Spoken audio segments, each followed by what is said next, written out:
তো এভাবেই সে টার্গেট করে এবং সে জানে, তার কৌশল জানা আছে কি করলে একটা নারী না শুধু যারা বিধবা বা যারা ডিভোর্স বা যাদের হাজবেন্ড বিদেশে থাকে, এবং আপনি দেখবেন এই মেয়েটা কান্নাকাটি করতে করতে বলছিল যে আমার কেউ নাই, হ্যাঁ, আমার মা বাবা বন্ধু বান্ধব কেউ নাই। ও ওই রকমই টার্গেট করেছে যে এই ধরনের নারী যার টাকা পয়সা আছে, সেটা হোক তার প্রিভিয়াস হাজবেন্ড, হোক তার মা বাবা, এই ধরনের নারী যাদের টাকা পয়সা আছে এবং যাদের আসলে ওই ধরনের সাপোর্ট দেওয়ার মতো কেউ নাই। আমার কথাটাই বলি, আমি কিন্তু একটা এতিম মেয়ে, আমার বাবা নাই, ভাই নাই,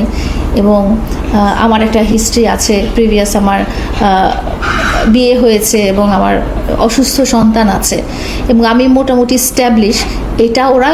পুরো পরিবার জুড়ে পর্যালোচনা করে, ক্যালকুলেশন করেই ওই সব মেয়েদেরকে ওরা করে কি মেসেজ পাঠায়, এবং প্রথম গোতেই সে তার মাকে নিয়ে আসে,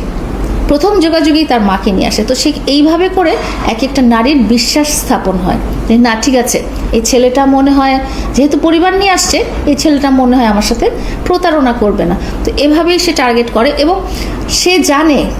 তার কৌশল জানা আছে কি করলে একটা নারী না শুধু, আমি একটা ভিডিওতে বলেছিলাম যে কি করলে একটা নারী একটা পুরুষ